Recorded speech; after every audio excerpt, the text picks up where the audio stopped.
भुवनेश्वरलक्ष्मीः आपात्मनां सदर्याम् हृदये स्वबुद्धिः श्रद्धा सताम् कुलजनप्रभवस्य विद्या परिपालय देवी विश्वम्। नमो नमो विन्ध्येश्वरी, नमो नमो जगदम्ब। संत जनों के काज में करती निवेदन। नमो नमो सुखकर्णी, नमो नमो सुखहरणी। निरंकार है ज्योति तुम्हारी, लोक फैली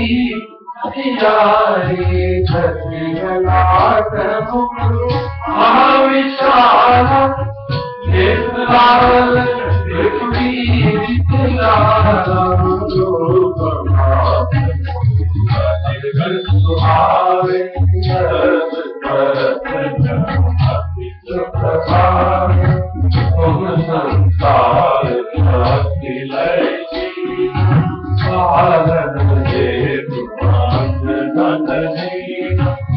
अन्नपूर्णा तुम ही आदि सुंदरी बाला नाशनहारी तुम राहुली शिव त्यागी शिव योगी सुनराधे ब्रह्मा तुम्हें निपजा रूप सरस्वती धारा ये सुदीन शिवोनी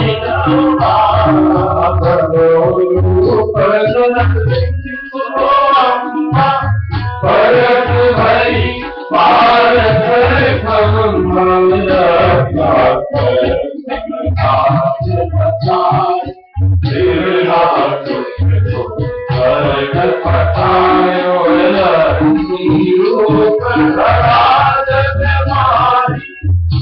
नारायण अमृत समारी वीर सिंधु में करत मिलाता दया तुझे मलया साथी मरी भवानी महिमा निकल जात कथानी आकर्षी सुभवती माता भुवनेश्वरी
चंद्र भगवान की जय, पवन सुत हनुमान की जय, उमापति महादेव की, बाल कृष्ण भगवान की जय।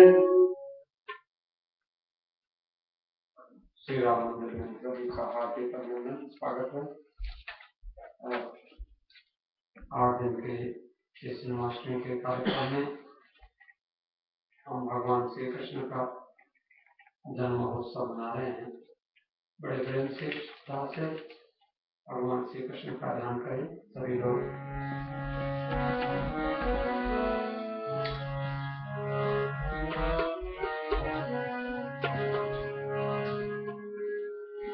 श्री कृष्ण शरणं मम, श्री कृष्ण शरणं मम, श्री कृष्ण शरणं मम, श्री कृष्ण शरणं मम, श्री कृष्ण शरणं मम, श्री कृष्ण शरणं मम, श्री कृष्ण शरणं मम,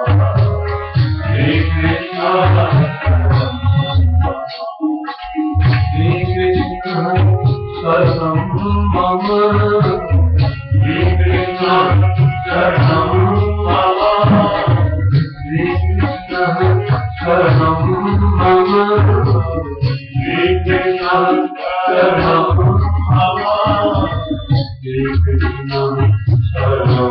मम, श्री कृष्ण शरणं मम, श्री कृष्ण शरणं मम, श्री कृष्ण कदम्ब वृक्ष की डाल बोले श्री कृष्ण शरणं मम, कदम्ब वृक्ष की डाल बोले श्री कृष्ण शरणं मम, यमुना जी का तट भी बोले श्री कृष्ण शरणं मम, भी बोले शरणम हे कृष्ण शरणम हे कृष्ण शरणम हे कृष्ण शरणम हे कृष्ण के कुंड कुंड में बोले के कुंड कुंड में बोले कुंड कुंड की सीढ़ियाँ बोले कुंड कुंड की सीढ़ियाँ बोले शरणम मम श्री कृष्ण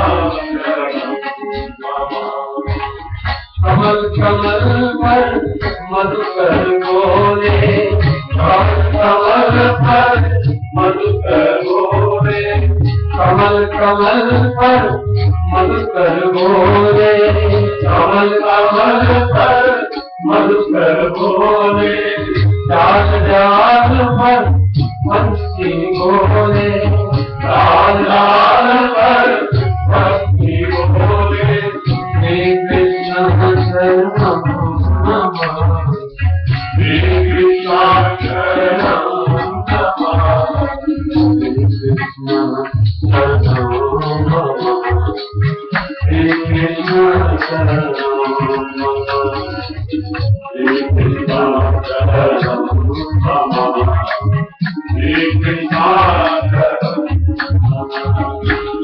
गोकुल गाँव की गैया बोले गोकुल गाँव की गैया बोले गोकुल गाँव की गैया बोले गोकुल गाँव की गैया बोले कुंज कुंज वन वन बोले कुंज कुंज वन वन बोले कुंज कुंज वन वन बोले कुंज कुंज वन वन बोले श्री कृष्ण शरणम मम श्री कृष्ण शरणम मम श्री कृष्ण शरणम मम श्री कृष्ण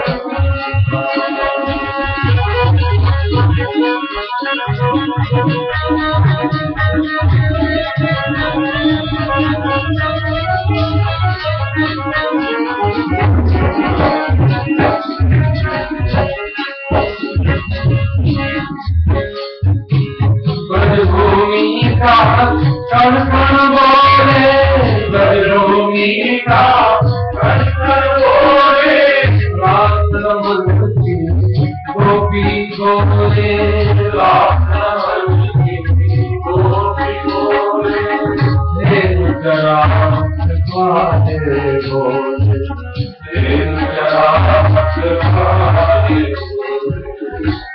जरा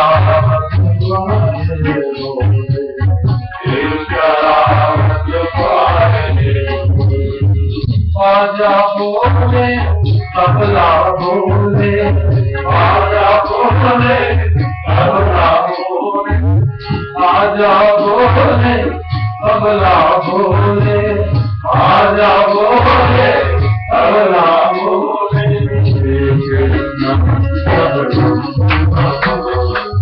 श्री कृष्ण बोलिए श्री कृष्ण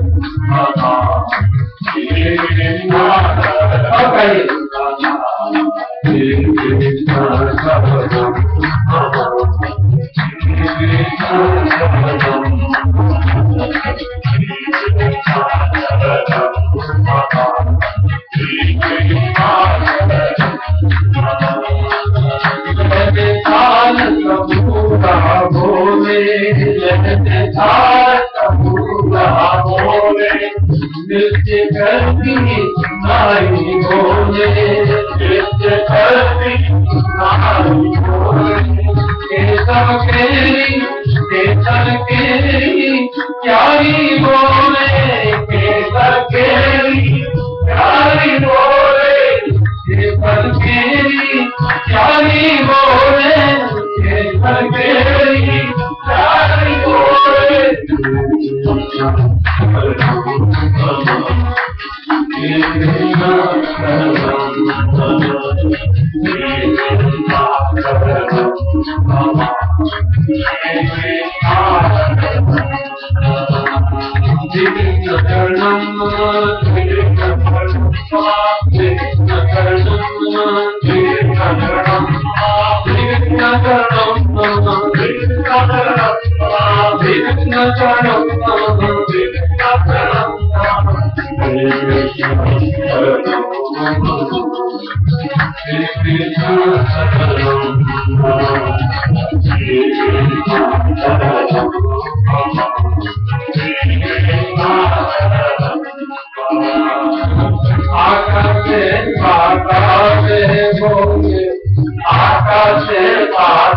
मधुवन बोले कंदरा मधुवन बोले, मुरली कंदरा मधुवन बोले, यमुना जी की जय बोले, यमुना जी की जय बोले, यमुना जी की जय बोले, यमुना जी की जय बोले।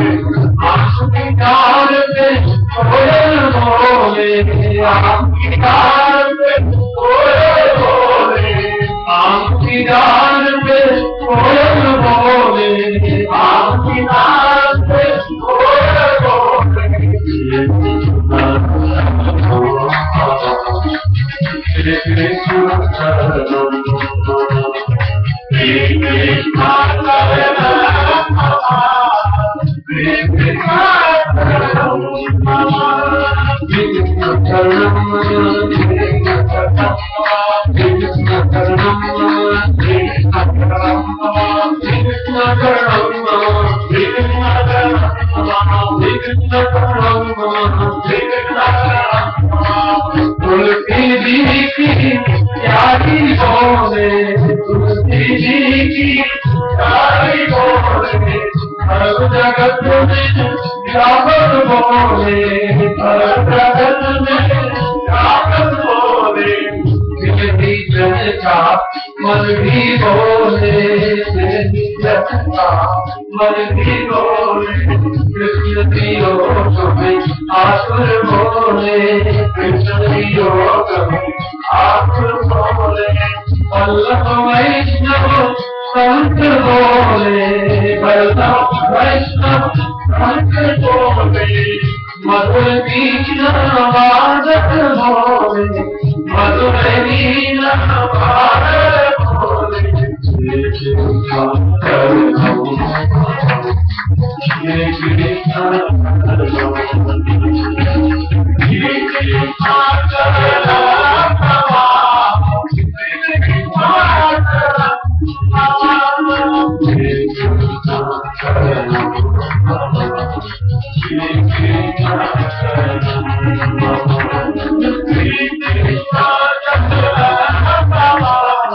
श्री कृष्ण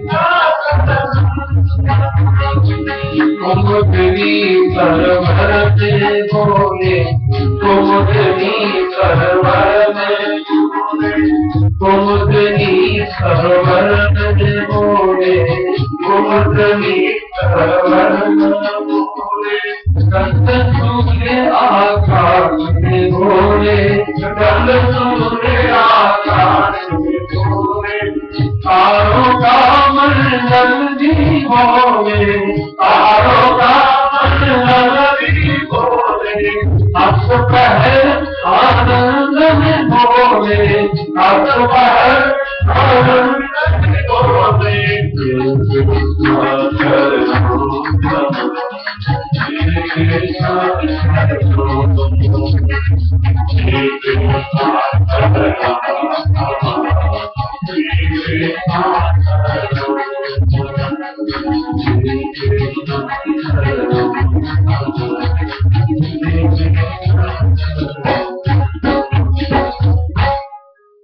भगवान की जय। देखो, जब भगवान का साक्षात्कार हो जाता है, जब भगवान श्री कृष्ण की भक्ति मिल जाती है, तो ऐसा लगता है भक्त को कि सारा संसार ऐसे ही बोल रहा है, सारे संसार से एक ही आवाज आ रही है, श्री कृष्ण शरणम मम। ये ऐसी भावना है। रोम रोम हो व्याकुल बोले, महामंत्र यह बंसी बोले, युगल चरण अनुरागी बोले, श्री कृष्ण शरणम मम, श्री कृष्ण शरणम। ऐसा बड़ा सुंदर, आप लोग बड़े भाग्यशाली है। श्री राम मंदिर में श्री कृष्ण जन्माष्टमी मना रहे हैं। श्री राम में और कृष्ण में कोई भेद नहीं है। त्रेता युग में वही नारायण राम बन जाते हैं और द्वापर युग में वही कृष्ण बन जाते हैं। हमारे महात्माओं ने कहा है, देखो ये कलयुग है, और आप जब घर से चले थे तो हो सकता है कलयुग होगा, लेकिन जब आप राम मंदिर में आ गए और सत्संग में आ गए तो कलयुग चला गया। जब हम संसार में सोते रहते हैं तो कलयुग है, कलि शयानो भवति। ये भागवत के बहुत बड़े टीकाकार हुए, भागवत के टीकाकार हुए श्रीधर स्वामी, जो नरसिंह भगवान के भक्त थे।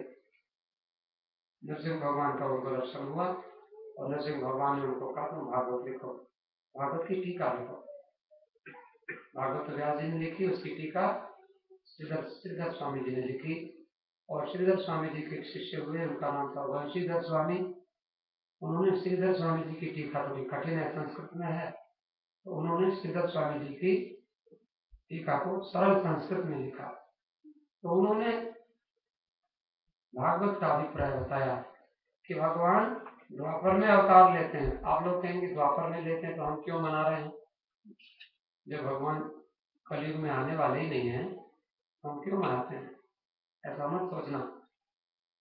क्योंकि कलयुग कब है, कलयुग है कहते हैं जब हम सो रहे होते हैं तो कलयुग होता है। कल ही शयानो भवति, वंशीधर स्वामी ऐसा बोलते हैं, उनका श्लोक है कल ही शयानो भवति संजिहानस्तु द्वापर। जब हम सो रहे हैं तो कलयुग है, और जब हम थोड़े थोड़े जगते हैं, हम लोग महात्मा लोग क्या है, एक महात्मा कहते हैं कि हम लोग तो भैया पहले गांव में, कभी आपने देखा हो इंडिया में, आज से 200 साल पहले आप इंडिया में रहे, बाद में पीढ़ी में आए, आप में से कोई ना कोई जरूर होगा 200 साल पुराना, तो आत्मा तो हो ही है। ऐसा नहीं होता तो आपको कृष्ण भक्ति राम भक्ति आती नहीं। इंडिया कभी देखा नहीं, वृंदावन कभी देखा नहीं, ऐसे लोग कृष्ण की पागल जरूर रहे होंगे। तो वहां वो कहते हैं कि आपने देखा होगा फीजी की और कनाडा की बात तो आपने नहीं देखी, लेकिन वो बात तो वही है, दूसरे तरीके से है। रात को सीटी बजाते हैं चौकीदार, जागते रहो जागते रहो। वो कई बार कहीं चोर तो नहीं आ जाए तो सीटी बजाने से लोग सावधान हो जाते हैं, एक एक 2 घंटे में सीटी बजती रहती डंडा लेके, और वो ऐसे सड़क के ऊपर जोर से डंडा मारते हैं, जागते ही रहो, आप सावधान, हम लोग हैं, आप चिंता नहीं करना, पहरेदार चौकीदार। ऐसे ही महात्मा लोगों को आप लोग समझते हो कि महात्मा लोग बड़े होते हैं इसलिए इनको ऊपर बिठाया जाता है, बड़े नहीं होते। महात्माओं के लिए चौकी बिछाई जाती, चौकी पर बिछाया जाता, बैठाया जाता क्योंकि चौकीदार है। आप लोग जमीन पर बैठते हैं क्योंकि जमींदार हैं, जमींदार बड़े होते हैं, चौकीदार। जागते रहो, तो कहते हैं जगाने के लिए महात्मा आते हैं, ये कथा जो, तो कहते हैं ये जब हम सो रहे हैं तो कलयुग है, जब हम जग जाते हैं उसी समय द्वापर युग आ जाता है। और तुलसीदास जी ने तो जगने की और व्याख्या करी, वो कहते हैं कि यही जग जामिनी जाग ही जोगी, मोह निशा सब सोमनि हारा। मोह की नींद में सो रहे हैं, ये मेरा लड़का, ये मेरी लड़की, ये मेरा घर, ये मेरा परिवार, मेरा इतना बैंक बैलेंस हो गया, मेरा इतना हो गया। किसी से पूछो कैसा चल रहा है, जॉब कैसा चल रहा है, कहते वो बैंक में बहुत अच्छा पैसा हमने कमा लिया, अब चिंता नहीं, आराम से बैठ के खाते रहेंगे, बड़ी संतुष्टि हो जाती है हम लोगों को। लेकिन बुरा नहीं मानना, उस पैसे का कोई भरोसा नहीं है, लेकिन भगवान के भजन रूपी पैसे का भरोसा है। ये हमारे इस जन्म के बाद भी काम आने वाला है। तो कहते हैं हमने वो पैसा बहुत कमाया, लेकिन अब ये, कोई कहता है तुम्हारा घर बार कितना है, कोई कहता है तेरा परिवार कितना है, कोई कहता है, लेकिन ये कोई नहीं कहता कि प्रभु से प्यार कितना है। तो भगवान से प्रेम भी बहुत आवश्यक है। तो जगने का मतलब क्या है, तो कहते हैं जो जगता है वो जोगी है। तुलसीदास जी रामायण में कहते ही जग जामिनी, इस संसार में सब लोग सो रहे हैं। गीता में भी भगवान कृष्ण ने कहा, गीता में भगवान कहते हैं कि संसार सो रहा है, और इसमें कौन सा तस्मात जागते संयमी, संयमी पुरुष जगता है।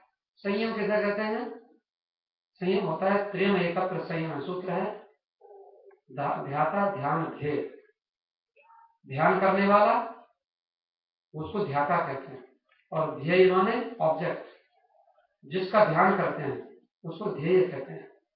ध्यान करने वाले हम हैं और ध्येय है परमात्मा श्री कृष्ण। और तीसरी चीज है प्रोसेस, माने ध्यान, उसको ध्यान कहते हैं। ध्यान माने प्रोसेस, ध्यान की प्रक्रिया जो है। आप प्राणायाम करते हैं, आंख बंद करते हैं, बैठते हैं, कंसंट्रेट करते हैं और उसमें कृष्ण श्री कृष्ण शरणम मम ये मंत्र जपते हैं, तो ये क्या है?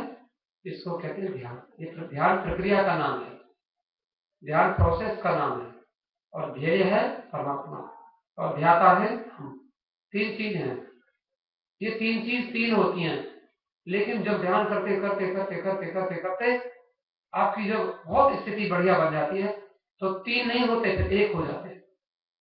ध्यान करने वाला और जिसका ध्यान करते हैं और ध्यान की प्रोसेस, तीनों एक हो जाते हैं। इसी को संयम कहते हैं।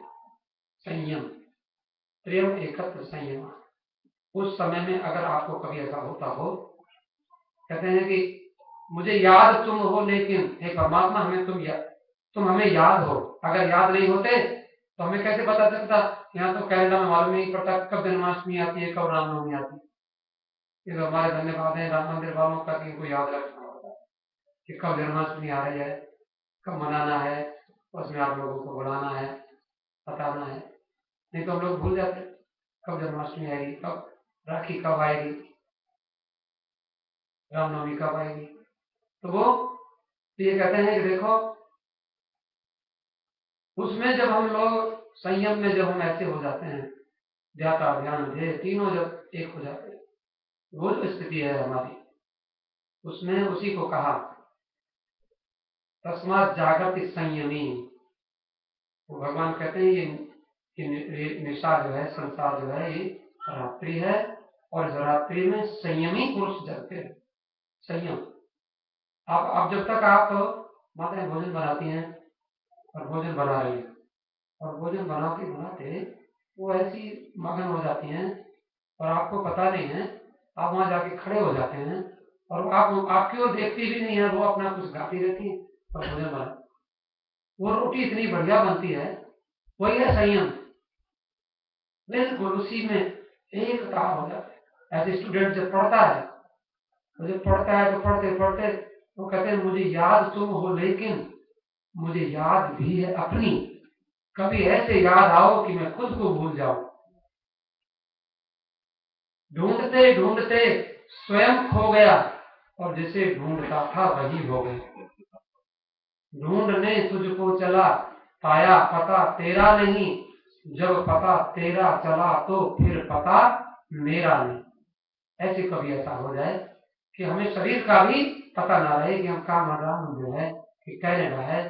मेडिटेशन में लोग सिखाते हैं कि suppose you are sitting between on the center of earth। तुम धरती के सेंटर में बैठे हो, ऐसा सोचो।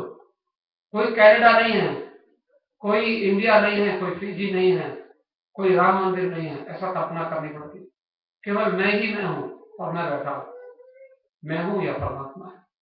तो कभी ऐसा हमें तो मेरा घर मेरा परिवार हमें सब याद रहता है। तो ऐसी स्थिति मैं आपसे निवेदन कर रहा था, भगवान करे ऐसी स्थिति सब लोगों की हो। तो कहते हैं वो फिर कलयुग भाग जाता है। हम वो जगने की स्थिति है, वो हमारी जो जगने की स्थिति है, उस जागृति है हमारी। जानिए जीव रामायण, जानिए जीव तब ही जग जागा, जब सब विषय विलास विराग। हमें क्या खाना है, क्या पहनना है, हमें ये संसार की सब चिंता ही भूल जाए तो समझो कि जीव जग गया है। और फिर वो कौन जगते हैं? तो रामायण में गोस्वामी महाराज कहते हैं यही जग जामिनी जागही जोगी। जोगी जगते हैं। योगी कौन है? योगी माने तो कपड़े पहनने वाले जोगी नहीं होते, योगी आप ही हो सकते हैं, आप योगी हैं। योगी, योग माने मिलना, मिलाने को योग कहते हैं। आप राम मंदिर से मिल गए, ये भी एक योग हो गया। आप भगवान से मिल गए तो बहुत बड़ा योग हो गया। मन भगवान में लग गया तो मिल गया ना। यही जग जामिनी जागई जोगी परमारथी प्रपंच वियोगी। आप बैठते हैं, आपको भगवान की कथा करने को मन करता है, कथा सुनने को मन करता है, भजन करने को मन करता है, तो ये योगी है, योगी की स्थिति है। तो मैं आपको जो कल कह रहा था,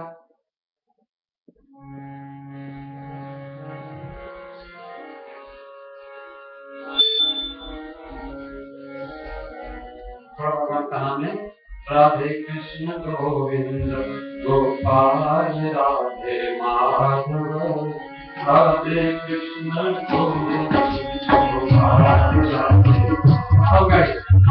राधे कृष्ण गोविंद गोपाल राधे माधव, राधे कृष्ण गोविंद गोपाल राधे माधव, गोपाल राधे माधव, गोपाल राधे माधव, गोपाल राधे माधव, गोपाल राधे माधव, गोपाल राधे माधव, गोपाल राधे माधव, गोपाल राधे माधव, राधे कृष्ण गोविंद गोपाल राधे माधव, राधे कृष्ण गोपाल राधे माधव, राधे कृष्ण गोपाल राधे माधव, राधे कृष्ण गोपाल राधे माधव, केवलधारी माधव केवलधैया माधव, केवलधारी माधव केवलधैया माधव, केवलधारी माधव केवलधैया माधव, केवलधारी माधव केवलधैया माधव, केवलधैया माधव केवलधैया माधव, केवलधैया माधव केवलधैया माधव, राधे कृष्ण गोविंद गोपाल राधे माधव, राधे कृष्ण गोविंद गोपाल राधे माधव, राधे माधव गोपाल राधे माधव, गोपाल राधे माधव, गोपाल राधे माधव, राधे कृष्ण गोविंद गोपाल राधे माधव, राधे कृष्ण गोविंद गोपाल राधे माधव, राधा भगवान की जय। तो देखो,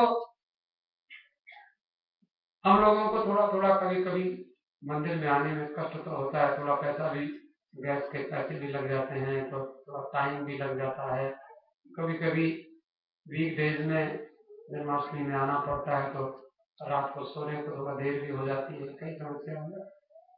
लेकिन हमारे महात्मा कहते हैं नो पेन नो गेन, थोड़ा कष्ट सहन नहीं करोगे तो मिलने वाला भी कुछ नहीं।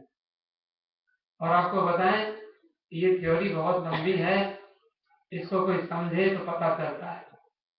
कई लोग जबरदस्ती दर्द लेते हैं, कहते दर्द होना चाहिए जिंदगी के वास्ते, जिसके दिल में दर्द नहीं है वो जीवन क्या है।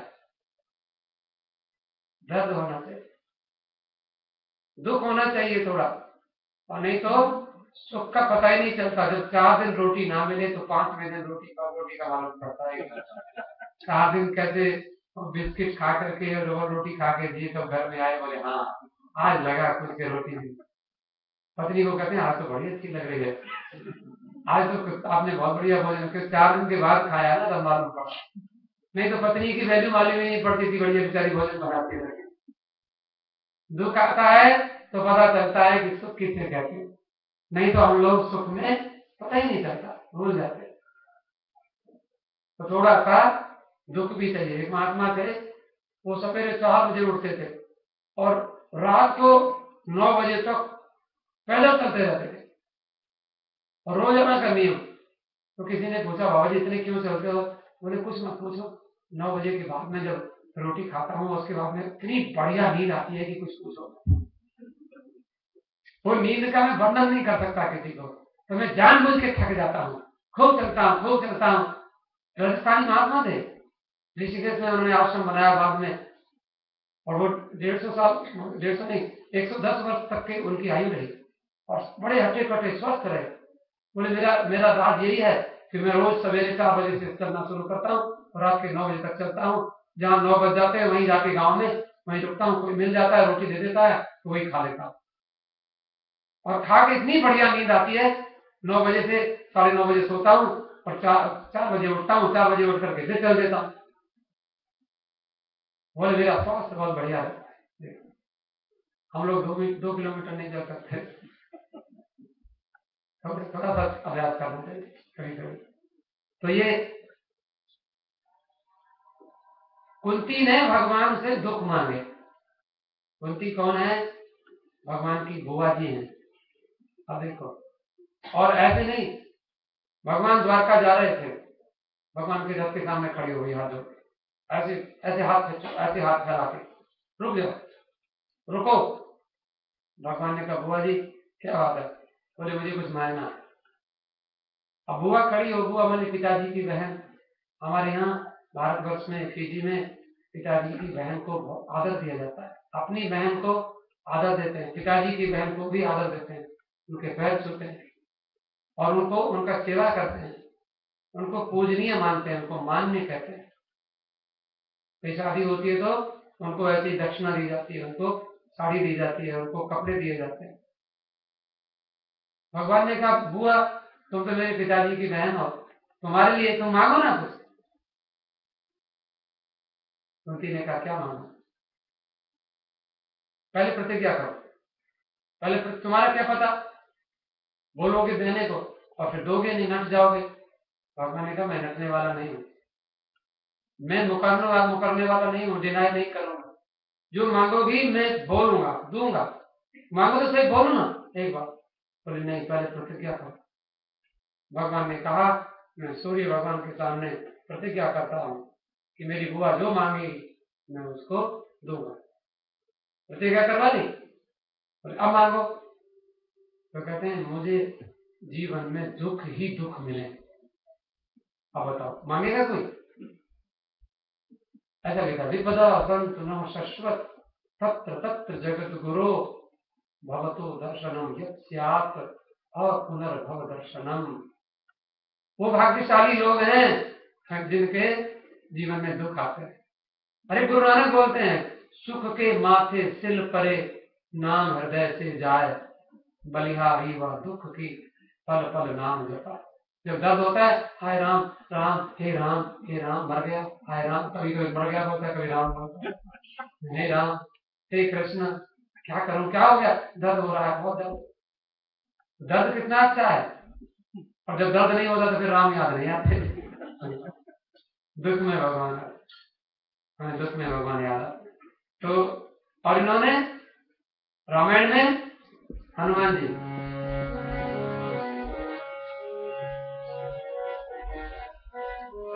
हनुमंत विपद प्रभु सोई, जब तब सुमिरन भजन होई। विपद प्रभु सोई, जब तब सुमिरन भजन होई।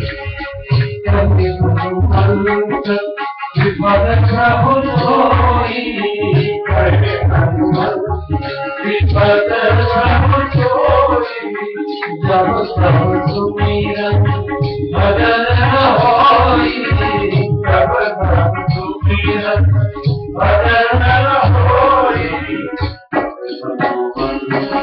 विपद प्रभु सोई, जब तब सुमिरन भजन होई।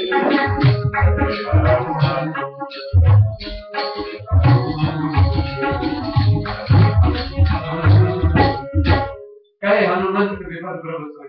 बोले विपत्ति क्या है? अरे दुख को दुख नहीं कहते, भगवान के भूल जाने को दुख कहते हैं।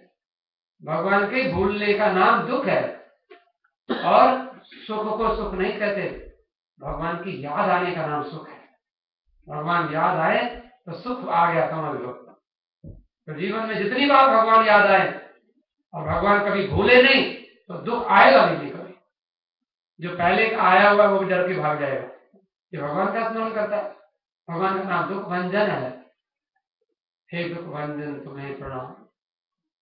इसलिए हमारे महात्मा कहते हैं, भागवत में ऐसे ऐसे शब्द लिखे हैं आपको कठिन कठिन, कहते केतुमाल, भद्राश्व, हिरण्यनाभ।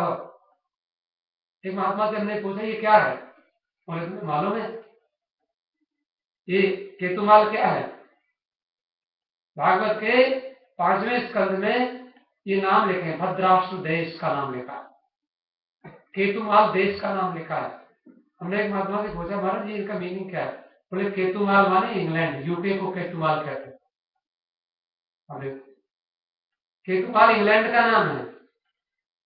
और भद्राश्व किसको कहते हैं? बोले भद्राश्व अफ्रीका को कहते हैं। हिरण्याव किसको कहते हैं? बोले अमेरिका को कहते हैं, यूएसए को कहते हैं। आप देखो उन देशों में भी, माने पहले से ऐसी कोई बात नहीं है, लेकिन जमाना सुन रहा था बड़े शौक से, हम ही सो गए दास्तां कहते कहते। अगर सुनाने वाला ही सो जाएगा तो फिर तो लोग सो ही जाएंगे बेचारे। हम कहते हैं ये गोरे हैं, ये इंग्लैंड के हैं, ये जापान के हैं, कहीं के नहीं हैं। वो सब हिंदुस्तान था, हिंदुस्तान के प्रदेश थे छोटे छोटे। लेकिन हम लोगों ने, हम भारत वालों ने, हम लोगों ने कृष्ण की कथा थोड़ी सी करनी कम कर दी, तो सारे लोग गोरे बन गए। और सारे लोग, एक महात्मा तो कहते थे, क्या बताएं, वहां पर वो रोटी, कोई महात्मा कोई रोटी बना रहे थे। एक किसी ने महात्मा से पूछा, नारद जी से पूछा कि नारद जी ये आप कथा क्यों करते हो? बोले क्या बताएं? बोले क्या हुआ? एक दिन में हम लोग ब्रह्मा जी के पास पहुंच गए। नारद जी बोलते हैं ब्रह्मा जी के घर में पहुंच गए, तो ब्रह्मा जी का वहां लिखी हुई थी ब्रह्मा की वर्कशॉप, वर्कशॉप जहां ब्रह्मा जी सृष्टि बनाते। नारद जी कहते मैं बड़ा खुश हुआ, तो वर्कशॉप में पहुंच गए। तो वहां पर, लेकिन जब हम पहुंचे तो हमने देखा कि देखें ब्रह्मा कैसे जीव बनाते हैं, कैसे संसार बनाते हैं, क्योंकि ब्रह्मा जी को हम लोगों ने तो बनाते हुए देखा नहीं। हम लोग ब्रह्मा जी की वर्कशॉप से बन के आए हैं और यहाँ बना बनाया मॉडल हम लोग निकलते हैं। अब ब्रह्मा जी को, नारद जी ब्रह्मा जी की वर्कशॉप में पहुंच गए, लेकिन आपकी वर्कशॉप में कोई पहुंच जाता है, हम उनकी, अब यहाँ 84 पर इनकी वर्कशॉप है, हमारी कार के लिए हम उनकी वर्कशॉप में चलेंगे, वो बैठे, क्या नाम है, वीर ऑटो। उनकी वर्कशॉप में पहुंच गए तो बोले स्वामी जरा सावधानी देखो, इधर मशीन चलती है, इधर कुछ चलता है, पता नहीं कुछ हाथ वाथ ना आ जाए, आपका खतरा होता है ना। कहीं कहीं वर्कशॉप में लिख देते हैं डेंजर। एक जगह ब्रह्मा जी, नारद जी को लगा लिखा हुआ डेंजर, तो नारद जी बोले मैं नारद हूँ, ये डेंजर ब्रह्मा जी के घर में मेरे लिए डेंजर? मैं तो ब्रह्मा जी का बेटा हूँ, सगा बेटा, ब्रह्मा जी की गोद से पैदा हुए नारद जी। ब्रह्मा जी की प्राण से वशिष्ठ ऋषि पैदा हुए हैं। इन सब ऋषियों की ब्रह्मा जी के शरीर से उत्पत्ति हुई है, तो मैं तो ब्रह्मा जी के गोद से पैदा हुआ हूँ और मेरे लिए डेंजर? फट से क्या किया ब्रह्मा जी ने, फट से दरवाजा खोल दिया। डेंजर क्या है? दरवाजा खोल दिया, ऐसे खोला तो उसमें से कुछ लोग निकल के भागे। तब तक ब्रह्मा जी आ गए। ब्रह्मा जी बोले नारद तूने थोड़ा गड़बड़ काम कर, सारा काम चौपट कर दिया मेरा। अरे मेरी वर्कशॉप में तुझे घुसने की क्या जरूरत थी? मेरा बाहर वेट कर लेता, वर्कशॉप में अंदर घुसने की क्या जरूरत पड़ी थी? और वहां पर जब डेंजर लिखा हुआ था तो दरवाजा खोलने की क्या जरूरत पड़ी थी? बोले महाराज हुआ क्या, ये लोग फट भागे, यहाँ से कौन थे? बोले करोड़ों जीव निकल के भाग गए, तो मैंने अभी बनाए थे, मैं क्रिएटर हूं, तुम्हें कम से कम सोचना तो चाहिए। बोले फिर? बोले बनाए तो चले गए, बोले उनको भेजना तो था, लेकिन क्या, लेकिन उनको एक पुर्जा तो डाला ही नहीं था अभी मैंने। कौन सा? इंटेलेक्ट वाला पुर्जा, समझदारी वाला पुर्जा, विवेक वाला पुर्जा, डिस्क्रिमिनेशन, वो जो उनको कहते विचार शक्ति उनको डाली नहीं और तुमने उनको भगा दिया। बोले महाराज सॉरी। बोले सॉरी कुछ नहीं, जाओ महात्माओं को लेके जाओ और यूएसए का वीजा लगवाओ, वहां पहुंचो, अमेरिका जाओ, अफ्रीका जाओ, कनाडा जाओ, सारी महात्माओं को भेजो, जाओ वहां वहां जाके वो बुद्धि में पूजा डाल के आओ। अब क्या करें, गलती नारद जी की भोगनी पड़ रही हमको। नारद जी उस दिन दरवाजा नहीं खोलते ब्रह्मा जी का, तो सारे महात्मा काहे को घूमते फिरते बेचारे, अपना आराम से काशी में बैठते, कहीं ऋषिकेश में बैठते, गंगोत्री में बैठ के समाधि लगाते, है ना। तो वो नारद जी ने ऐसी गलती कर दी, गड़बड़ हो गई, क्या करें।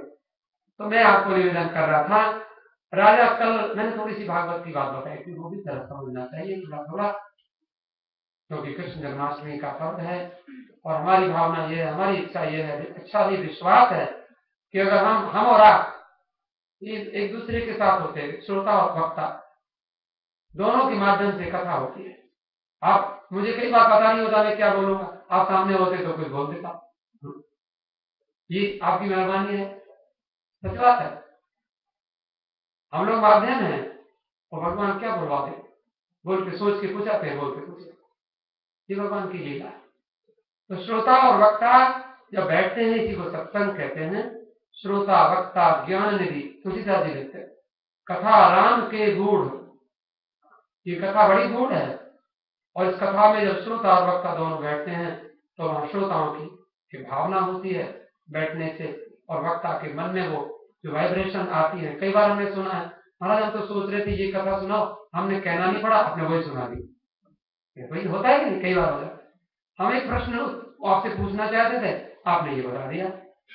ये क्या होता है, ये आप और हम लोगों का सत्संग का, ये यहाँ पर जो कथा राम मंदिर में कितने दिन से हम कर रहे हैं, मुझे लगता है 2-3 साल तो मुझे ही हो गए, याद नहीं कौन सी तारीख से आया, काफी दिन हो गए यहाँ आते हुए कथा करते हुए। तो पहले भी होती रहती है, 20 साल से कथा हो रही, तो यहाँ वो कथा घुसी रहती है, वाइब्रेशन है। वाइब्रेशन होने से यहाँ बैठ के कथा सुनने का आनंद ही होता है, क्योंकि यहाँ ऐसी वैसी कोई संसार की बातें नहीं करते। आप करते होंगे, कोई ऐसे नए नए व्यक्ति आते हैं, पुराने व्यक्तियों को सबको मालूम है कि मंदिर संसार की बात करने के लिए नहीं है, ये मंदिर की तो संसार की बात हम वहां पर जहाँ जूते उतारते हैं ना, वहीं उतार के आते हैं, संसार की बातें वहीं छोड़ के आते, यहाँ आके बैठते हैं तो फिर यहाँ बढ़िया बात करते हैं, भगवान की चर्चा करते हैं। कलयुग में, मैंने अभी कलयुग की बात कही, कलयुग जब हम सो रहे थे तो कलयुग था, जब हम थोड़े जगे तो द्वापर आया, हम जगेंगे तो द्वापर आ जाएगा और द्वापर में भगवान प्रकट हो जाएंगे। वसुदेव है हमारा हृदय और देव की है हमारी बुद्धि, तो हमारी बुद्धि और हृदय में भगवान प्रकट हो जाएंगे और हमें परसेप्शन नहीं होगा, रियलाइजेशन होगा। God is Krishna is not the subject of perception, but you can only realize that. परमात्मा को रियलाइज किया जाता है, अनुभव किया जाता है। मीरा ने परमात्मा का दर्शन किया, पर मीरा की साथ डंडे मारती रही, गालियां देती रही, पर मीरा उसको एक बार भी दिखा नहीं सकी ये कृष्ण है। मीरा को दिखाई पड़े ही नहीं, उसको दिखाई पड़ते रहे, धन्य जाट को दिखाई पड़ते रहे, लेकिन दूसरे लोग कहते रहे कि कहां है, बोले देखो वो गाय चला रहा है मेरी, देखो गाय उधर चली गई, उसको रोकेगा, कहां है कहां है, सब लोग देखें किसी को नहीं दिखाई। लेकिन जिस पंडित जी ने, वो जाट गया था, कहता पंडित जी ये क्या कर रहे हो, पर्दा लगाकर, और वो पर्दा लगाकर ठाकुर जी को भोग लगा रहे थे। ठाकुर जी भोग लगा, ठाकुर जी कहते हैं कि ठीक है भोग लगा, भगवान वो जाट था मोटी बुद्धि का, कहता पंडित जी ये पर्दा लगा के क्या कर रहे थे, कहते भगवान को भोग लगा रहे, भोग माने रोटी खिला रहे थे। उन्हें हाँ रोटी खिला रहे, तो रोटी उसको क्यों खिलाते हो रोटी, वो क्या तुम्हारा कुछ काम कर रहा है, वो क्या जाने भगवान कौन है, उसको पर्दे में रोटी खिलाते हो इतने नखरे से, वो करता है कुछ, बोले वो तो सब करता है, अरे वही तो करता है। देखो मोटी बुद्धि का, कहते वो करता है मेरा भी कर देगा, कहते क्यों नहीं करेगा, कहते मुझे तो एक मजदूर की जरूरत है, मेरे साथ बहुत सारी गाय हैं, उनको गाय को चला दिया करेगा क्या, बोले वो तो गाय चलाने वाला तो है, उसको तो गोपाल बोलते हैं, बोले फिर एक मुझे दे दो ना। उन्होंने कहा अच्छा थोड़ा बड़ा है ले जाएगा, बोले हाँ ले जाऊंगा, मेरे सिर पर रखवा दो। वो इतना बड़ा पत्थर पड़ा था बाहर मंदिर के, वो उसने कहा मोटा मोटी बुद्धि का इसको मोटी भगवान देना। इतना बड़ा पत्थर, बोले ले जाएगा, बोले कोई बात नहीं, एक बार रखवा दो, पैसा था धन्यवाद, तो सिर पे रखवा दिया और ले गया। और घर में ले जाकर और जाटनी से बोला, देख अब काम खत्म, अब कोई चिंता नहीं, आराम से उसका पिया करेंगे और आराम करेंगे, हम काम करने वाले ले आए। बोले ये क्या? बोले यही तो है, अब इसके लिए तो बढ़िया सी रोटी बना, मक्का की रोटी बना और बढ़िया सरसों का साग बना और इसको खिला। अब उसने जो घरवाली कहती, ये खाएगा पत्थर? बोले इसमें से निकलेगा, इसमें से जादू का पत्थर है, इसमें से निकलेगा और वो रोटी खाएगा। निकलना कभी उसने, पंडित जी ने तो ऐसा कुछ कहा नहीं, इसमें से काम करेगा तो निकलेगा, नहीं तो काम करेगा, और इसमें से निकलेगा, लेकिन तो रोटी बढ़िया बनाना, मक्का की रोटी, बाजरे की रोटी, और वहां बना के तो बस बना करके। बोलिए नहीं निकल रहा, ऐसे पर्दा दिया, चलो अपनी साड़ी दिया, साड़ी मंगा ली उसकी, नहीं लेके आने जो पहनी ना हो तुम्हें। पंडित जी ऐसा ही कुछ लगाए हुए थे, उसके क्या मालूम पर्दा क्या होता है। इधर तू पकड़ ले, इधर मैं पकड़ लेता हूँ, अच्छा भैया जल्दी से खा ले, हमें मंत्र वंत्र तो कुछ आता नहीं। वो बोल रहे खा ले, खाया कि नहीं? रोटी चारों तरफ ऐसी रखी, साग भी ऐसी रखा है तो खाते ही नहीं। उसने कहा भैया नकली मत करे, हम जाप हैं। अरे नहीं खाएगा तो गाय कैसे चराएगा? तुझे मैं गाय चराने के लिए लेके आया हूँ, भगवान से बोल रहा। अब वो जो पत्थर में देखो, हमारे यहाँ कहते हैं, बोले ऐसे नहीं मानेगा, मेरा डंडा लेके आ, भगवान के लिए डंडा मंगा लिया। कहते जल्दी निकल और खा अभी, और अगर नहीं खाया तो डंडा देख ले। और वहां सीधा जाट लोग बताते हैं, ऐसी हमने कथा सुनी है, उसकी भक्तमाल में कथा है कि वो धन्य जाट के लिए वहां से नन्हे नन्हे हाथ निकले पत्थर में थे, और वो रोटी बाजरे की रोटी और सरसों का साग खाया, कमाल है। और साग खाया और भगवान प्रकट हुए, बोले लाओ डंडा लाओ, धन्ना जी कौन सी गाय चरानी? बोले वो उधर से ले जा, वो चरा के ला, और मैं उसका पीऊंगा, सुन 12 बजे आ जाना। भगवान चले गए, 9 बजे 12 बजे लौट के, धन्य जी तुम्हारी गाय तो आ गई है, ठीक है बैठ जा आराम कर ले। अब वो तो बढ़िया गाय चरा रहा है, अब तो 2-4 महीने तक खूब गाय चरवाई भगवान से। पूरा पंडित जी को थैंक यू तो कह के आऊं, पंडित जी को धन्यवाद तो दे के आऊं, पंडित जी आपने बड़ा बढ़िया भगवान दिया, वो तो खूब गाय चराता है। ये कहीं की घटना हमने सुनी है, कथा है, आपने धन्ना जाट। उसके बाद में पंडित जी बेचारे कहते हैं आया, पंडित जी बेचारे डर के शिव गए, पत्नी घरवाली से बोले इसको मैंने पत्थर दिया था कि आगे डंडा उठाना, लड़ने आया होगा मुझे इससे, क्योंकि वो मैंने उसके साथ में वो भगवान मांग रहा था, मैं ठाकुर जी थोड़ी देता उसको, मैंने उसको एक मोटा सा पत्थर दे दिया था ऐसे ही, मैंने नकली भगवान दे दिए थे उसको। भगवान नकली हो, आपकी श्रद्धा असली होनी चाहिए। हम कहते हैं नकली भगवान है, तो भगवान नकली नहीं होते, भगवान कण कण में है। अगर हमारी भावना असली है तो भगवान को वहीं से प्रकट होना पड़ेगा। Krishna is omni present, Krishna is omni potent, वो सर्वव्यापक है, सर्वशक्तिमान है, वो सब कुछ कर सकते हैं, कहीं से प्रकट हो सकते हैं, तो जहां से जाए चाहे, जिस रूप में चाहे। प्रहलाद के लिए खंबे में से नरसिंह बन गए थे, आधा मनुष्य का शरीर आधा शेर का शरीर, ऐसे भी बन सकते हैं, बताओ वो क्या, उनको क्या लगता है? आखिर पंडित जी से बहुत, पंडित जी अंदर घुस गए, घरवाली से बोले वो बाथरूम में चले गए, घरवाली बोली यहाँ नहीं है, बोले बाथरूम में कौन है? आखिर जाट ने अंदर खोज लिया उनको, पंडित जी अरे क्यों कहाँ चले गए थे? अरे मैं तो आपको धन्यवाद देने आया हूँ, आपने मुझे बड़ा बढ़िया गोपाल दिया, वो तो मेरी सारी गाय चलाता है, मैं आपको धन्यवाद महाराज, बहुत बहुत धन्यवाद, मैं क्या दे सकता हूँ आपको, मेरी सारी समस्या सारी झंझट खत्म हो गए, मैं आराम से हुक्का पीता हूँ, आराम करता हूँ, सारा काम करता हूँ। आपने तो बहुत बढ़िया बताया था मुझे। अब देखो ये भक्तमाल की कथा हमने पढ़ी, लेकिन ऐसा क्या आपको ऐसा हो सकता है क्या? लेकिन जरूर हुआ होगा, ऐसे नहीं होता। धन्य जाट का नाम ऐसा फेमस हो गया दुनिया में, तभी से लोग कहने लगे महाराज हमारी भक्ति तो धन्य जाट वाली है, हमको तो हमें तो कुछ भोग लाले ठाकरा, बड़ा भेड़ा गुस्सा धन्य चट्टदा, पंजाबी गीत होगा, कभी सुनाएंगे। हम थोड़ी सी बात आगे कह रहे थे कि ये कलयुग में 4 दोष हैं। हम लोगों को समझना चाहिए कि कलयुग में हम लोग सफल क्यों नहीं होते। क्या हुआ था कलयुग में, जब 500 पांडवों के युधिष्ठिर के राज्य सिंहासन पर बैठने पर और भगवान श्री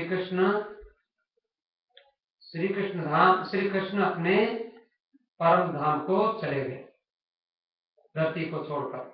एक दिन अर्जुन द्वारका से लौट कर आ रहा था, तो अर्जुन को युधिष्ठिर जी ने देखा, तो युधिष्ठिर कहता अर्जुन, तो उसके होठ सूख रहे थे, चेहरा फीका पड़ा हुआ था और उसको ऐसे लग रहा था कि अर्जुन में कुछ है ही नहीं। अरे अर्जुन, तुझे क्या हो गया? भैया सब ठीक तो है? अरे तुझे वहां ऐसा लिखा हुआ है भागवत में, तूने किसी के साथ बुरा व्यवहार तो नहीं कर दिया? जब आदमी को बुरा व्यवहार कर देता है ना, तो वो ऐसा हो जाता है। तू उदास क्यों हो गया? हम किसी के साथ बुरा व्यवहार, तूने किसी बड़े पुरुष का, किसी बड़ी स्त्री का, बड़े पुरुष का निरादर तो नहीं कर दिया? तूने किसी को गलत अपशब्द तो नहीं बोल दिए? तूने कोई चीज, किसी की वस्तु चुरा तो नहीं दी? तूने किसी को दंड तो नहीं दे दिया? तू किसी से लड़के तो नहीं आया? तेरा मुंह क्यों सूख रहा है? तू उदास क्यों हो रहा है? बस अर्जुन सामने आया, आंखों से आंसू, जैसे जैसे युधिष्ठिर जी पूछते गए, आंसू से आंसू बहते गए और सामने आया, धड़ाम से फट से गिर पड़ा। ऐसे गिरा जैसे कोई गिरता है ना, उसको पता नहीं होता अपना, बिल्कुल चाहे तो सिर फूटे, चाहे तो कहीं चोट लगे। अर्जुन ऐसे गिरा, युधिष्ठिर ने दौड़ के अर्जुन को उठाया। अर्जुन हुआ क्या? भैया कृष्ण हमको छोड़कर चले गए, अब हम कैसे जिएंगे? युधिष्ठिर ने कहा ठीक है चलो, हम तो उनके लिए रह रहे थे और वो तो 100 थे, पांच कौरव तो 100 थे और हम तो 5 थे, लेकिन दुर्योधन की 18 अक्षौहिणी सेना को अकेले कृष्ण ने परवाह नहीं की। अब हम कृष्ण के बिना हम नहीं जी सकते। और हम, युधिष्ठिर ने कहा ये लो राज सिंहासन, तुरंत जो अपने सिंहासन मुकुट था वो उतार के रख दिया। युधिष्ठिर ने कहा अब मैं राजा नहीं रहूंगा। अब राजा, भैया अर्जुन राजा किसको बनाना है? बोले तुम्हारा जो पौत्र है, लड़के का लड़का, अभिमन्यु का बेटा, कौन? परीक्षित, उसको राजा बना। उसको राज सिंहासन पर बिठाया, उसको राजा बनाकर, और पांचों भाई उत्तराखंड में चले गए, हरिद्वार, गंगोत्री, यमुनोत्री, बद्रीनारायण चले, और वहां बोले हम भजन करेंगे। भगवान चले गए तो हम भी चले जाएंगे। ऐसे थे 500 पांडव। भगवान ने ऐसी रक्षा नहीं की उनकी।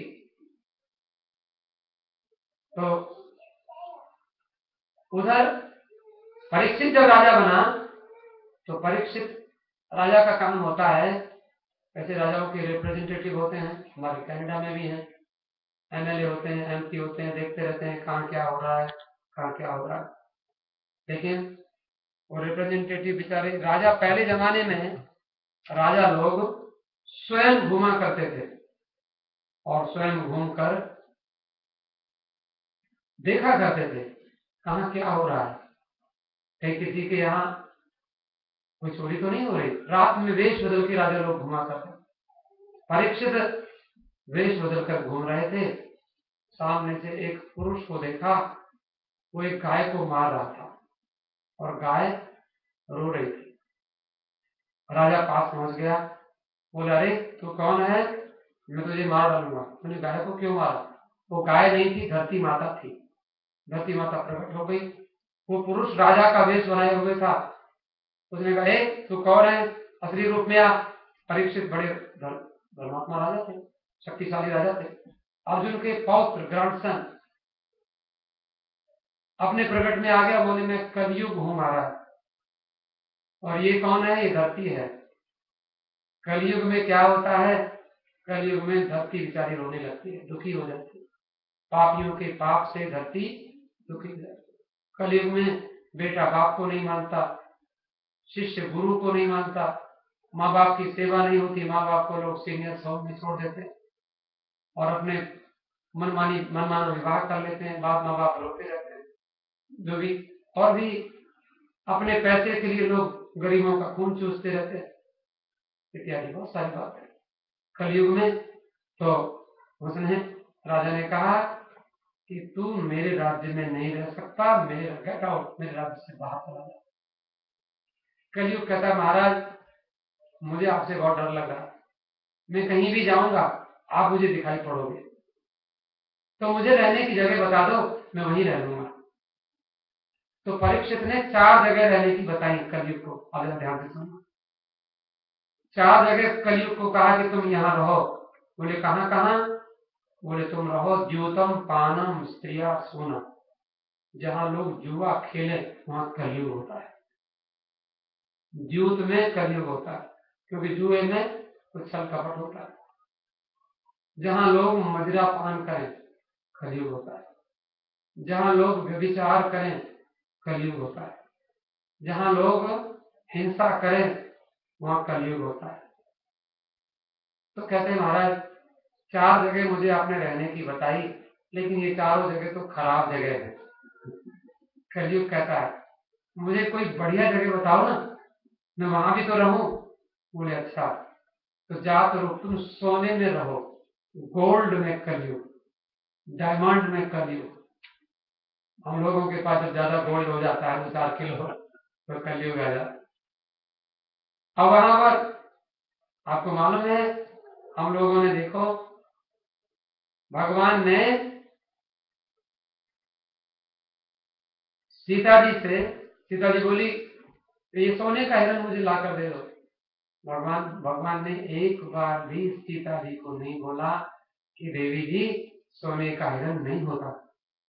हिरण तो कहते हैं वर्षों बीते वनवासों में जीवन बीता रोते रोते, तब जाकर कहीं समझ आई सोने के हिरण नहीं होते। सीता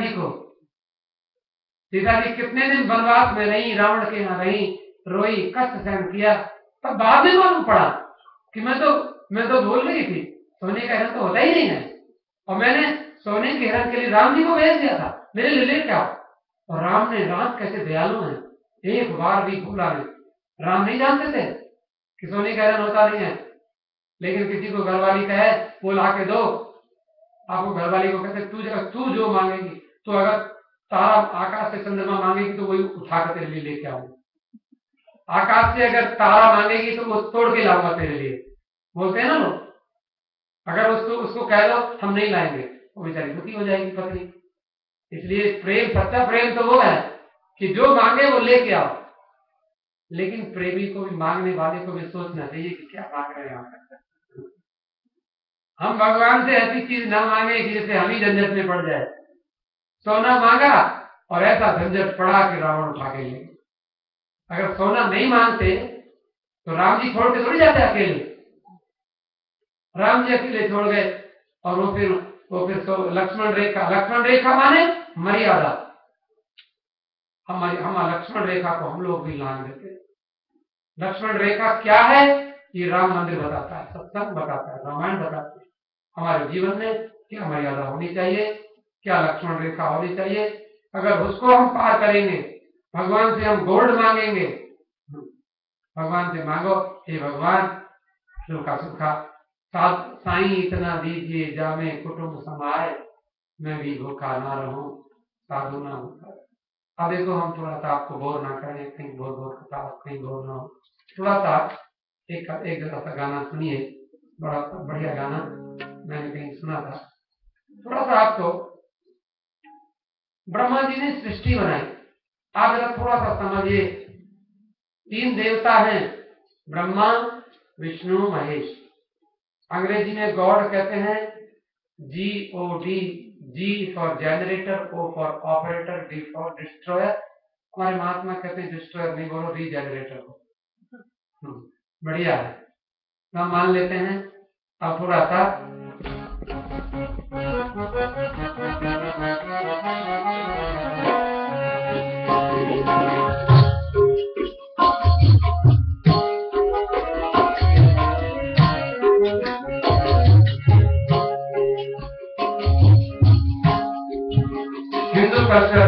में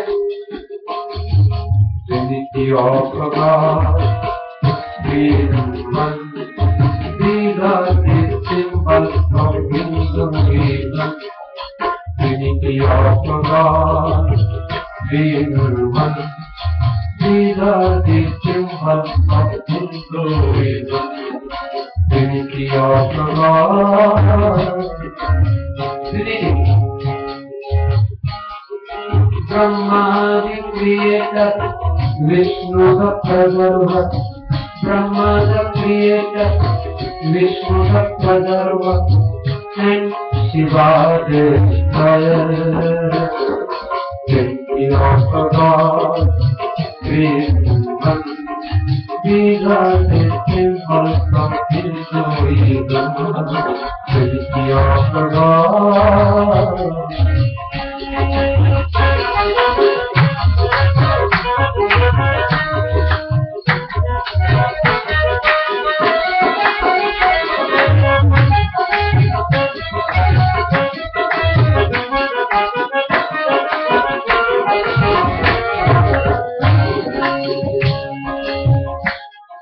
और वो तीनों मिलाकर कृष्ण है, तीनों मिलाकर परमात्मा है। परमात्मा में ब्रह्मा भी है, परमात्मा में विष्णु भी है, परमात्मा में शिव भी है।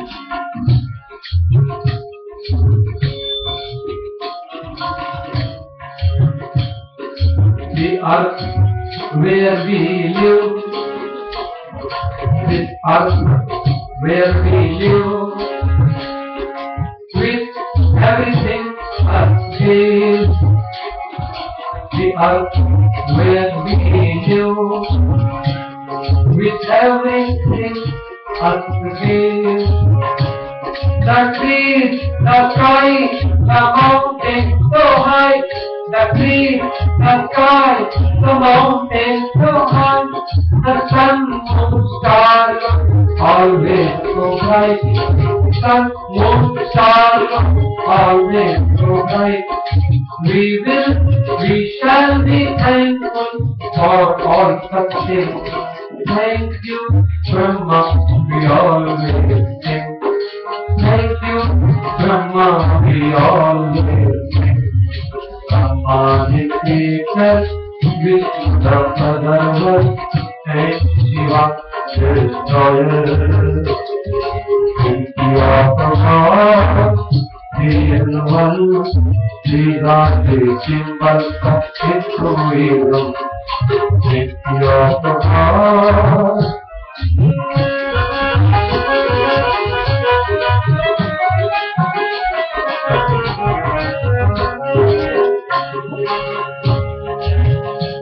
ब्रह्मा जी को नमस्कार।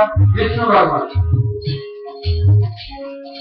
preserve all the necessities of life, gives us the right. Preserve all the necessities of life, gives us the right principles of life. When something goes wrong against reality, he takes himself birth and save humanity. He himself takes birth and save humanity. He keeps the hand of life burning. Thank you, Vishnu, for such caring. Thank you, Vishnu, for such caring.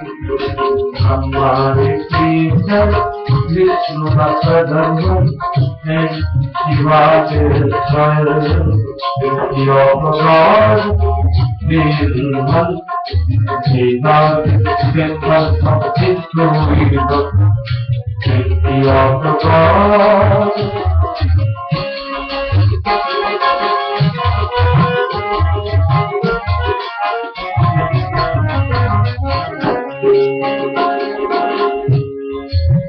और destroy क्या करता है? खराब चीज को garbage में फेंकता है, ये उसका काम है। Destroy all the evil things, save the one from all bad things.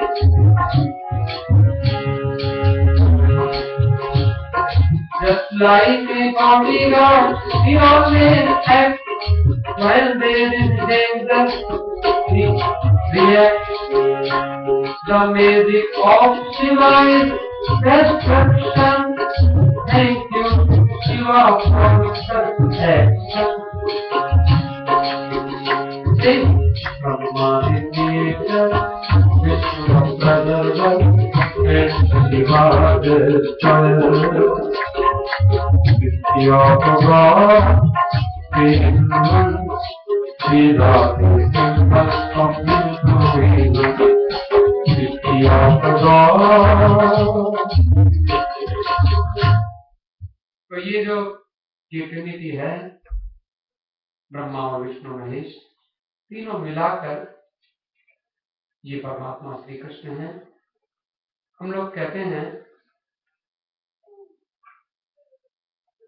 ये परिवार किसे कहते हैं?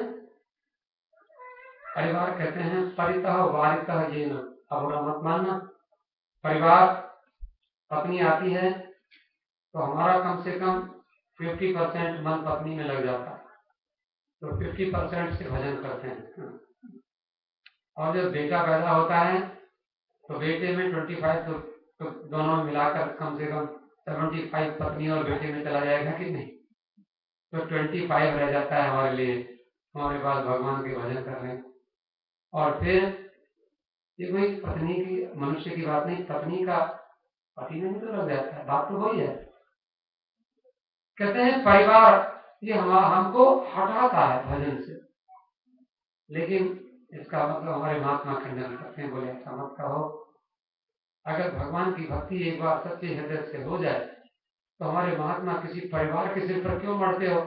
भजन तो हम स्वयं नहीं करते, मन हमारा नहीं करता, कहते हैं घरवाली हमें जाने नहीं देती। घरवाली बेटा रोकता है, बेटा थोड़ी रोकता है, वो हमारा अटैचमेंट तो हमारा होता है, आसक्ति तो हमारी होती है, मोह तो हमारा होता है। बच्चे में आसक्ति मत रखो, बच्चे में प्रेम रखो। प्रेम होगा तो बच्चे को मंदिर लाते हैं, आसक्ति होगी तो बच्चे को हाँ बेटा जहाँ तुझे जाना हो तो वहीं चला जा, हम मंदिर जा रहे हैं तो ठीक टाइम पर आ जाना। ये नहीं बोलेंगे कि तू मंदिर में चल, प्यार से बोले तो बच्चा आ जाएगा। लेकिन हम लोग अटैचमेंट करते हैं, आपकी बात नहीं करते, दूसरे लोगों की बात। आप बहुत अच्छे हैं। तो कहते हैं कलयुग में धर्म 25% होता है। धर्म का मतलब भी जरा समझ लो, क्योंकि हम वेद को लेकर चले हैं, हमारा वेद मजबूत हो जाएगा तो भगवान को अष्टमी को प्रकट होना पड़ेगा। धर्म में 4 चीज होती हैं, सत्य, तप, शौच, दया और सत्य। कोशिश करना चाहिए अपने जीवन में 4 चीजों को, कलयुग में तप होना चाहिए। तप कैसे होगा? अब चाय नहीं मिली तो सिर में दर्द हो गया, चाय टाइम से, आज फिर मेरा क्या होगा, मैं 8 बजे चाय पीता हूँ, चाय नहीं आज ऐसी चाय को मारो, क्या जरूरत पड़ी? जो सिर में जो नहीं पियो सिर में दर्द करे, लेकिन वो ऐसे कैसे हो सकता है? तो हम चाय नहीं छोड़ सकते, तपस्या, आपकी बात नहीं, तपस्या नहीं कर सकते। कलयुग में हमारी तपस्या नहीं हो। और शौच, शुद्धि क्या करें? और शुद्धि क्या करें? अब हम कहाँ रसोई में बैठते थे और रसोई में कुशा के आसन पर बैठते थे और वहां पर हम भोजन करते थे। अब तो होटल में जाएंगे तो टेबल को ऐसे पहुंच दिया किसी ने, बस हो गया वहीं पर आके, और वहां हमसे पहले कौन क्या खा के गया है हमें क्या पता। और वो बर्तन भी, जिस बर्तन में उसने वो खाया उसी बर्तन में हमने खाया। शुद्धि कहाँ है? शुद्धि बड़ी मुश्किल। कलयुग में शुद्धि भी नहीं और कलयुग में तपस्या भी नहीं, ठीक है। और कलयुग में दया क्या? किसी को मार के हम खा रहे हैं, दया का है? दया, हमारे मन में दया हो, अपना बुरा मत मानना। तो तप, शौच, दया, चौथी चीज सत्य हमारे जीवन में, सच्चाई। सच्चाई करेंगे तो बच्चों का पालन पोषण कैसे करेंगे बाबा जी? अगर सच बोल रहे हम सत्यवादी बन जाएंगे तो सत्यवादी बोलेंगे तो रोज पीटेंगे घर में जाके, और घरवाली रोज लड़ेगी हमसे, झूठ नहीं, झूठ से गुजारा नहीं चलेगा। रही महात्मा कहते अब रही मुश्किल पड़ी, गाड़े दो काम, सांचे से तो जग नहीं, झूठे मिले न राम। देखो हम डरते हैं तो धर्म के चारों पैर उखाड़ करके हमने फेंक दिए, और हम कहते धर्म को कहते चलो। अब देखो एक महात्मा कहते थे कि वो फिल्मी एक्टर जो होता है, अभिनेता, उसका एक टांग तोड़ दो, कहो तुम अब एक्टिंग करो, एक्टिंग कैसे करेगा? उसकी टांग होनी चाहिए, ठीक होना चाहिए, तभी तो एक्टिंग करेगा। तो हमारे जीवन में धर्म एक्ट करे, हमारे जीवन में धर्म का आचरण हो, उसके लिए ये चार चीजें आप बुरा नहीं मानना, हो सके तो हमें हमारा बताना, क्योंकि आपने हमको बिठाया है तो बताना हमारी ड्यूटी है। सत्य, शौच, दया। कुछ महात्मा लोग, कबीर और तुलसीदास जी ने दान को भी बताया, सत्यम शौचम दया दानम, क्योंकि कल तुलसीदास रामायण में लिखते हैं प्रकट चार पद धर्म के, कली में एक प्रधान, ये न के निविद दीने दान करे कल्याण। तुलसीदास जी सॉफ्ट हार्ट है, तुलसीदास जी कहते कुछ नहीं करो, चिंता ना करो, दान कर दिया करो, बस जल्दी से आओ और पहले से ही विनोद जी से संपर्क करो और बुक कर दो फ्राइडे, कौन सा फ्राइडे खाली है। और थोड़ा सा राजेंद्र जी आ गए हैं, रसीद मिल जाएगी, जरा आपको डेबिट भी मिल जाएगी टैक्स में, कटवा दो, थोड़ा दान कर दो। मंदिर में कितना एक एक पैसा ये हमारे राम मंदिर वाले सोच समझ के खर्च करते, आपका पैसा बहुत बढ़िया जगह लगे, भोजन में, मंदिर में, मंदिर को सजाने में, हर जगह। और आपका जो पैसा है आप हिसाब लेना चाहो तो राजेंद्र जी बैठे आपको हिसाब देने में कहीं कहेंगे, तो देने में संकोच होना नहीं चाहिए, खूब बढ़िया। अगर मन में हो 500 देने का तो 1500 देना कम से कम, और क्या है? ये क्या है? दान। ये तुलसीदास जी हमारे बोलते हैं, मैंने ये न के निविद दीने, श्रद्धा हो तो दे दो, श्रद्धा ना हो तो भी दे दो। श्रद्धा देव, अश्रद्धा देव, क्रिया देव, और नहीं तो शर्म से ही दे दो, हमारे पड़ोसी ने दे दिया हम भी दे दें। कई बार शर्म से देना पड़ जाता है, अरे उसने जन्मदिन मनाया था मंदिर में और हमने मनाया नहीं, चलो अगली बार मना लेंगे, नहीं तो नहीं मनाएंगे तो फिर हमें शर्म आएगी। वो कहते तुमने राम मंदिर में तो नहीं मनाया जन्मदिन, तो भोजन नहीं खिला सकते थे, तो क्या हो गया? तो कहते जैसे हो जाए, शर्म से भी, लज्जा कैसे भी हो जाए, लेकिन जैसे ये न कहने में दीने, जैसे भी दे दो, दान करे कल्याण। तुलसीदास जी ने बड़ा झंझट काट दिया, हम लोग कर सकते। और हमारे महाराज परीक्षित को गद्दी पर बिठाया तो महात्मा आ गए, सुखदेव जी महाराज। सुखदेव जी बोले परीक्षित तुम राजा बन गए हो, तुम्हारे पासों जो ग्रैंडफादर है वो तो चले गए, और मैं तुम्हें अच्छा राजा बनाऊंगा। अच्छा राजा बनने के लिए कम से कम 7 दिन के लगाओ, 24 में 7 की गुणा करो, कितना होता है? 24 मल्टीप्लाई करो 7 से, कितना है? 24 में कितना? 24, हाँ कितना हुआ? 168। इतने घंटे तक कम से कम कथा सुनो, 168 फ्राइडे कम से कम यहाँ आओ। एक क्योंकि कितने घंटे तक कथा सुनी थी उसने, वो 7 दिन में सुन ली थी, वो तो उठा भी नहीं। और उसको बोले वो परीक्षित, वो कथा महाराज में क्या करूं, मेरा जीवन बर्बाद हो गया, जीवन समाप्त हो गया, अब मैं क्या करूं? रो रहा था। चिंता ना कर बैठ। और इतना सीरियसली, क्योंकि जब आदमी को कथा ऐसे नहीं सुनता है कोई, जब कथा सुनता है उसको लगता है कि मेरे जीवन में मैंने किया क्या, कमाया क्या, अब मैं क्या करूं? बोले फिर 3 चीजें बताई। बोले पहले तो भोजन को जीतो, चिंता नहीं करो, संकल्प लेके बैठो, 7 दिन बाद खाएंगे, भूख लगेगी। भूख कहाँ भूख लगती है? उन नैनों में नींद कहाँ, जिन नैनों से प्रीतम दूर बसे। भगवान नहीं मिल रहे, अब हमें नींद अच्छी लगती है। परीक्षित कहता है मैं मर जाऊंगा, इतना बड़ा राजा मेरे पिताजी अभिमन्यु थे, मेरे दादाजी अर्जुन थे, और मेरे दादाजी का रथ भगवान चलाते थे, और मैंने जीवन में क्या किया? 50 साल का हो गया, मैं मरने जा रहा हूँ, 7 दिन के बाद मरूंगा। और परीक्षित बोले, सुखदेव जी बोले चिंता ना कर बेटा, तुझे हम बताते हैं क्या करना होगा। बोले सबसे पहले तो तू सांस को जीत ले, अपनी सांस को, और शरीर, और क्या कहा, आसन को जीत ले। हम लोग कथा में बैठ जाते हैं, पैर दर्द करते ऐसे करते, कभी कभी ऐसे करते। आपकी बात नहीं कर रहे, आप लोग तो बहुत अच्छे हैं। लेकिन परीक्षित को कथा सुनने बैठे तो ऐसे बैठे रहे, बिल्कुल ऐसे, और सुखदेव जी भी वैसे ही बैठे रहे, देखो ऐसे बैठे रहे। बोले फिर सांस को जीतना।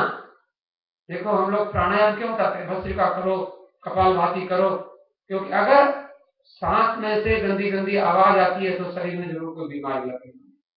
सांस बताती है हमारी कि हमें कोई बीमारी होने वाली।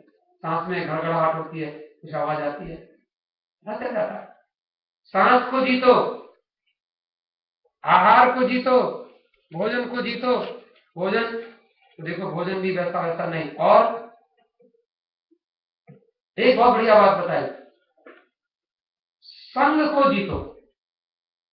संग को माने गंगा गए तो गंगादास, जमुना गए तो जमुनादास। सत्संग में बैठे तो बढ़िया महात्मा बन गए, और दूसरी पार्टी पहुंच गए फिर वैसे बन गए। ऐसे नहीं, ये सत्य है, बदलता है जमाना, मर्द वो है जो जमाने को बदल देते हैं।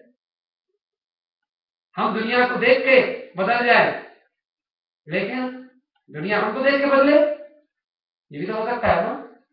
आप जहां जाए अपना रंग छोड़ दें, दूसरे का रंग जल्दी से, अच्छा रंग हो तो चढ़ा ले, और अगर अच्छा रंग ना हो ना चढ़ाए।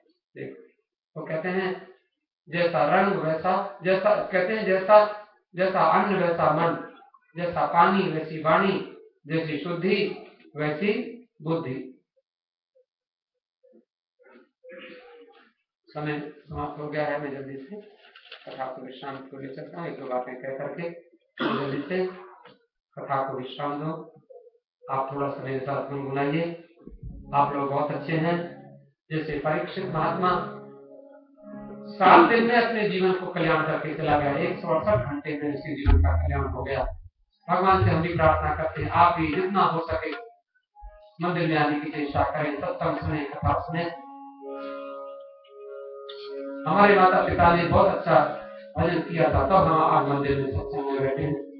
मेरे पिछले जन्म के अच्छे कर्म जो संतों का सत्संग किया, मेरे पिछले जन्म के अच्छे कर्म संतों का सत्संग किया, मेरे पिछले जन्म के अच्छे कर्म जो संतों का सत्संग किया, मेरे पिछले जन्म के अच्छे मेरे अच्छे पिता,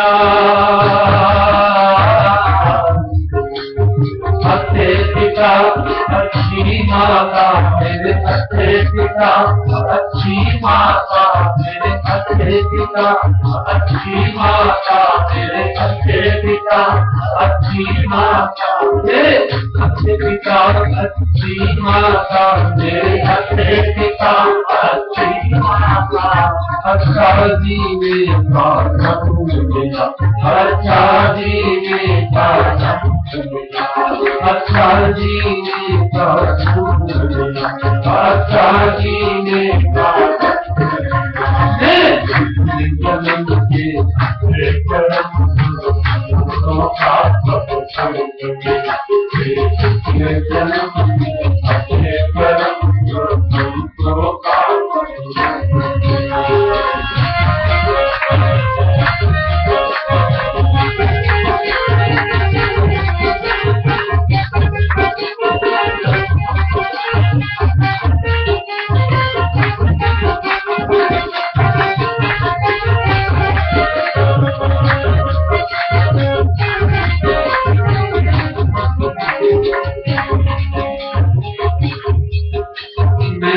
परमेश्वर का भजन किया, मैंने परमेश्वर का भजन किया।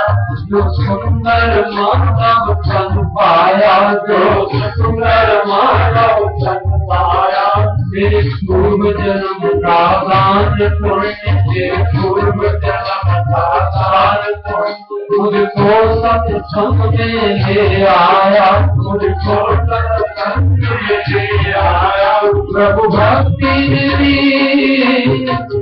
प्रभु भक्ति मिली, प्रभु भक्त मिले, प्रभु भक्ति मिली, प्रभु भक्त मिले, प्रभु भक्ति मिली, प्रभु भक्त मिले, प्रभु भक्ति मिली, प्रभु भक्त मिले।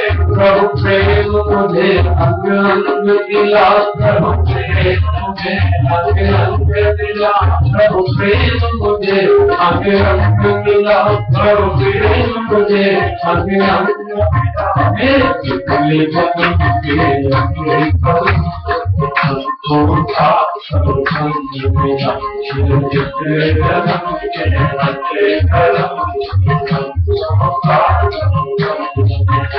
मेरे अच्छे पिता अच्छी माता, मेरे अच्छे पिता अच्छी माता, अच्छा जीने का मिला, अच्छा जीने का मेरे पिछले जन्म के सत्य कर्म जो संतों का सत्संग दिया, मेरे पिछले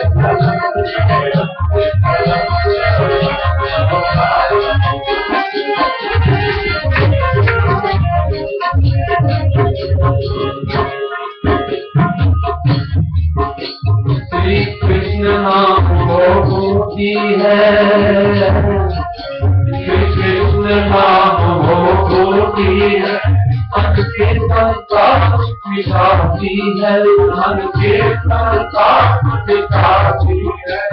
संसार के सारे सुख देकर, संसार के सारे सुख देकर श्री कृष्ण से मिलन कराती है, श्री कृष्ण से मिलन कराती है। किया कृष्ण भजन, किया कृष्ण भजन पावन तन मन, किया कृष्ण भजन पावन तन मन, किया कृष्ण भजन पावन तन मन। भक्तों को आनंद संग दिया, किया कृष्ण भजन पावन तन मन, भक्तों को आनंद संग दिया। मेरे पिछले जन्म में अति परम संतों का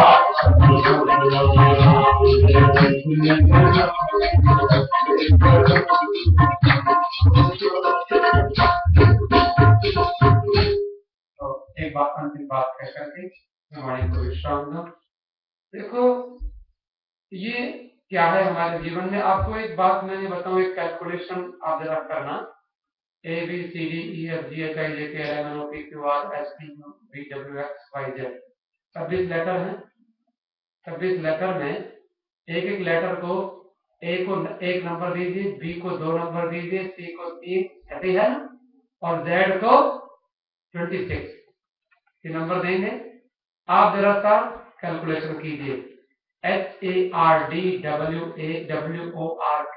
हार्ड वर्क, हार्ड वर्क को कैलकुलेशन करना। H 8 number, A 1, R 18, D 4, W 23 और O 15, R 18, K 11। 98% नंबर लगाओ। हार्ड वर्क करोगे तो 98% नंबर मिलेंगे। और कोई कहता है हार्ड वर्क नहीं करेंगे, हम तो लव करेंगे। लव के कितने नंबर है? LOVE। L के 12, O के 15, V के 22 और E के 5। 54% जीवन में आनंद मिलेगा। लव में 54 है। देखो कोई कहना मनी, MONEY। M के 13 नंबर हैं, O के 15 हैं, N के 14, E के 5, Y के 25। Y 25 है, 72 आएंगे। मनी में 72, 100% नहीं। और कोई कहता है लीडरशिप, LEADERSHIP, L के 5, E के 5, A के 1, D के 4, E के 5, R के 18 और S के 19 और H के 8, I के 9, 89। लीडर भी बन जाओगे 89% जीवन में। चलो ठीक है। और बाद में कहते हैं एक बहुत बढ़िया चीज, एक है एटीट्यूड, ATTITUD, एटीट्यूड। एटीट्यूड एक नंबर, T के 20, T के 20, I और I के 9, T के 20, U के 21, D के 4 और E के 5, 100% नंबर। कथा से एटीट्यूड बढ़िया हो जाए आपका। तो it is our attitude towards action and life that makes our life 100%. Change your attitude, change the world. जो गार्बेज की चीज है वो अपने मन में क्यों रखें। अंत में भगवान का, कृष्ण भगवान का गीत गाते हुए कथा को विश्राम। चोरी चोरी माखन खाए गयो रे यशोदा के बलवा, चोरी चोरी माखन खाए चोरी चोरी माखन खाए गयो रे यशोदा के बलवा, चोरी चोरी माखन खाए गयो रे यशोदा के बलवा, यशोदा के ललन, यशोदा के ललन, यशोदा के ललन, यशोदा के ललन। चोरी चोरी माखन खाए गयो रे यशोदा के बलवा, चोरी चोरी माखन खाए गयो रे यशोदा के बलवा।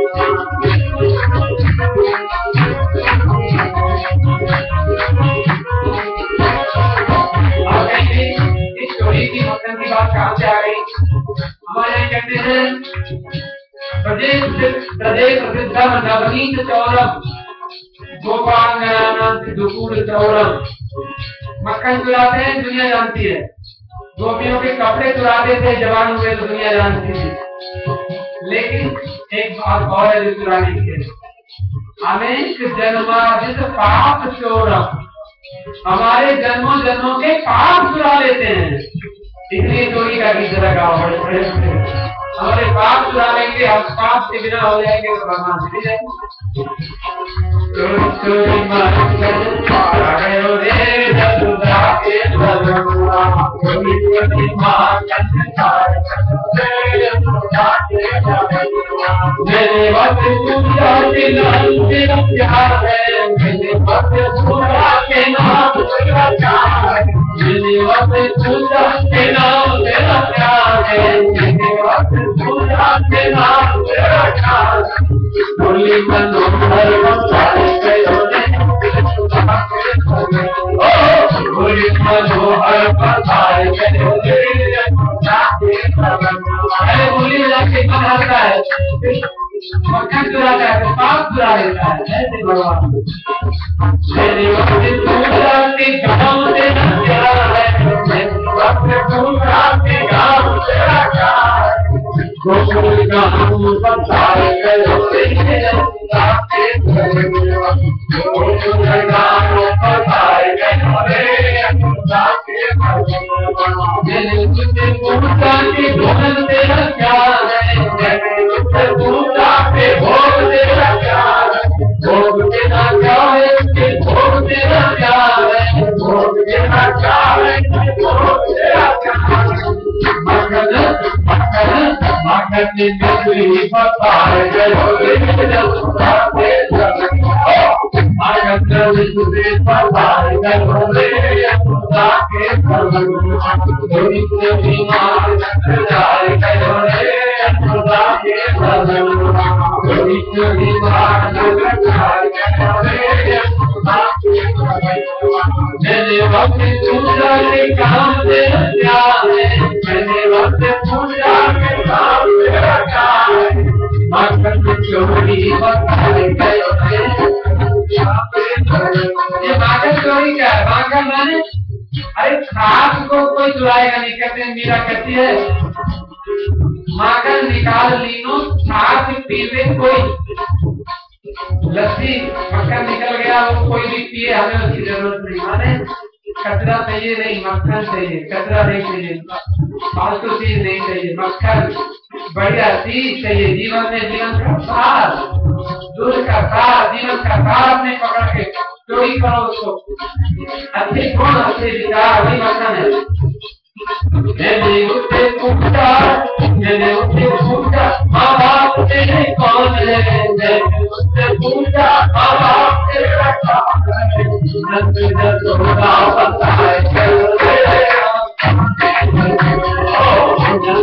नंदा बताए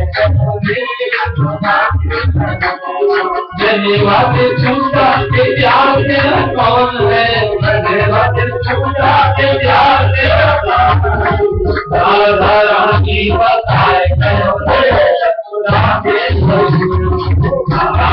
रानी बताए